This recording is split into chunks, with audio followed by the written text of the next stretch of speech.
Halo Shalom, salam sehat. Perkenalkan nama saya Winawita Resitorus dengan NIM 20010111887, Grup E semester 3 Prodi Pendidikan Agama Kristen, Fakultas Ilmu Pendidikan Kristen. Adapun tujuan saya dalam membuat video ini yaitu untuk memenuhi tugas dari mata kuliah Sejarah Gereja Umum oleh Ibu dosen pengampu Ibu Rawatri Sitanggang MPD. Nah, materi yang akan saya bawakan dalam video ini yaitu periodisasi sejarah gereja. Tokoh Christian de Jong membagi 3 tahap garis besar periodisasi sejarah gereja, yaitu yang pertama gereja kuno, diperkirakan 30 Masehi sampai dengan sekitar 590 Masehi. Dan yang kedua gereja abad pertengahan, kurang lebih dari 590 Masehi sampai dengan 1517 Masehi. Dan yang ketiga yaitu gereja zaman baru setelah tahun 1517 Masehi. Periode pertama yaitu gereja kuno, kita menghitungnya mulai dari lahirnya gereja. Sejarah mencatat bahwa gereja lahir pada hari Pentakosta. Di hari Pentakosta dicatat sebagai dilaugurasi gereja. Hari Pentakosta ini sangat penting sebagai catatan gereja lahirnya, dan di Antioquia pertama orang disebut Kristen, tepatnya di Yerusalem, wilayah Asia Barat. Kemudian bagaimana gereja lahir? Para rasul memegang peran penting ketika periode ini. Bagaimana para rasul bersama para volunteer lainnya sehingga akhirnya gereja semakin bertumbuh, semakin berkembang. Tahun 313 itu penting. Santinus Agus mengeluarkan maklumat atau Edik Milano. Edik Milano merupakan suatu keputusan yang dikeluarkan yaitu toleransi beragama. Bagaimana kekristenan itu yang pada awalnya teraniaya baik oleh kaisar. Ada banyak pemimpin rasul-rasul yang terkenal dengan sebutan bapak-bapak gereja. Bapak-bapak gereja ini adalah murid dari para murid Yesus, seperti Polikarpus, murid dari Rasul Yohanes, Kiemen adalah murid dari Rasul Petrus. Kemudian tahun 313 ini mulailah gereja mengalami udara segar, yaitu tidak lagi dikejar ataupun dianiaya.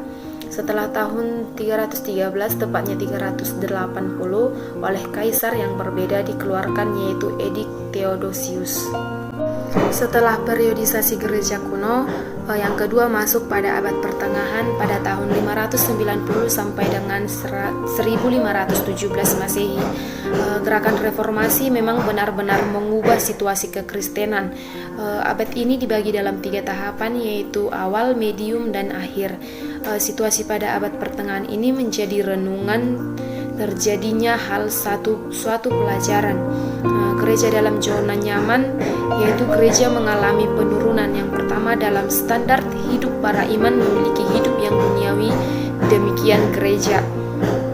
Yang kedua dari sisi ajaran terjadinya deviasi atau penurunan dari standar seharusnya, yaitu seperti praktek indulgensia, penjualan surat yang menghapus dosa, berdoa untuk orang-orang mati. Lewat masa abad pertengahan, lalu masuklah masa reformasi yang ditemukan oleh Martin Luther yang menempelkan 95 dalil di Wittenberg. Dia memberi pemikirannya dan sangat dipengaruhi dari kitab Roma bahwa seharusnya harus kembali pada Alkitab. Tidak ada yang lain yang bisa menyelamatkan kita selain daripada Yesus Kristus dan selain daripada iman. Martin Luther berhasil memengaruhi yang lainnya. Banyak tokoh yang ikut gerakan reformasi. Reformasi dan kontra-reformasi pada tahun 1517 sampai dengan 1650, Katolik tidak serta menerima, tapi melakukan perlawanan, yaitu melakukan kontra-reformasi dalam 2 sisi, yaitu yang pertama sisi positif dan yang kedua sisi negatif. Pada sisi positif, mereka memilih untuk memacu gerakan PI, dan pada sisi negatif adanya bula indivisi. Ini adalah bentuk kontras perlawanan terhadap gerakan reformasi. Sejak tahun 1650 sampai pada 1789 dikenal pada masa pietisme dan pencerahan. Mewarnai secara khusus Jerman dan sekitarnya, pietisme berasal dari cita-cita hidup saleh yang disuarakan cita-cita hidup Saleh ini ialah mereka menginginkan setiap orang sungguh-sungguh hidup secara Kristiani. Mereka menginginkan setiap orang itu menolak kekafiran. Akhirnya gereja masuk pada satu tahap di mana gereja setelah reformasi Prancis penting karena gerakan PI Protestan di abad 18, 19, dan abad yang ke-20. Pada abad 18, sejarah mencatat kemajuan yang gereja setelah reformasi Prancis penting karena gerakan PI Protestan di abad 18, 19, dan abad yang ke-20.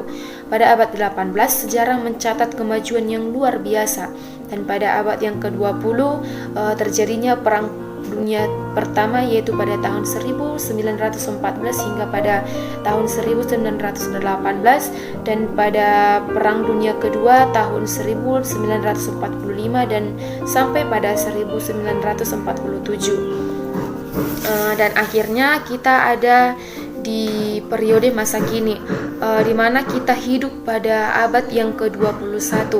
Akan tetapi gereja di zaman sekarang juga masih tetap mengalami banyak tantangan tersendiri, seperti itu. 3 tahapan besar bagaimana sejarah gereja dibagi, yang mengacu pada yang dikatakan oleh tokoh Christian de Jong, yaitu yang pertama gereja kuno, yang kedua gereja abad pertengahan, dan yang ketiga yaitu gereja zaman baru yang dihitung sejak masa reformasi gereja. Nah, demikian video yang bisa saya buat. Jika ada tutur kata ataupun kalimat yang salah ataupun yang kurang mengenan, saya minta maaf. Semoga video ini bermanfaat. Terima kasih. Shalom, salam sehat.